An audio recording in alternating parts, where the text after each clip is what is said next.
it had to be said, the Oregon State Highway Division not only had a whale of a problem on its hands, it had a stinking whale of a problem. What to do with one 45-foot, 8-ton whale dead on arrival on the beach near Florence. It had been so long since a whale had washed up in Lane County, nobody could remember how to get rid of one. In selecting its battle plan, the Highway Division decided the carcass couldn't be buried because it might soon be uncovered.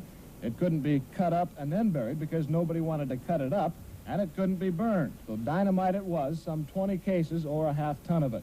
The hope was that the long-dead Pacific gray whale would be almost disintegrated by the blast, and that any small pieces still around after the explosion would be taken care of by seagulls and other scavengers. Indeed, the seagulls had been standing nearby all day. As everything was being made ready, we asked George Thornton, the highway engineer in charge of the project, for his final observation.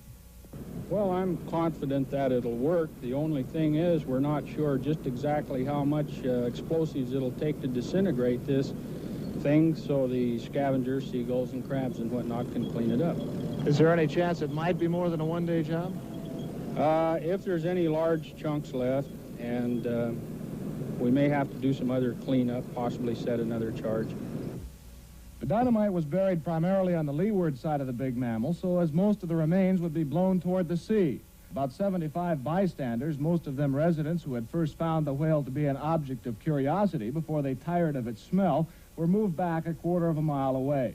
The sand dunes there were covered with spectators and landlubber newsmen, shortly to become land blubber newsmen, for the blast blasted blubber beyond all believable bounds. Did you get a wild?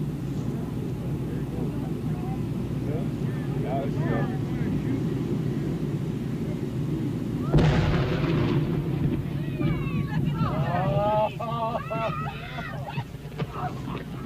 All right, Fred, you can take your hands out of your ears.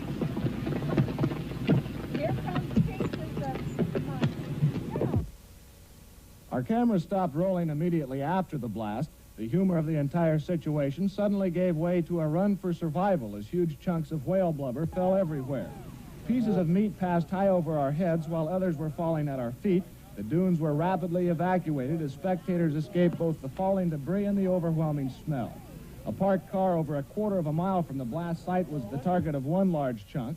The passenger compartment literally smashed. Fortunately, no human was hit as badly as the car. However, everyone on the scene was covered with small particles of dead whale. As for the success of the effort, well, the seagulls who were supposed to clean things up were nowhere in sight, either scared away by the explosion or kept away by the smell.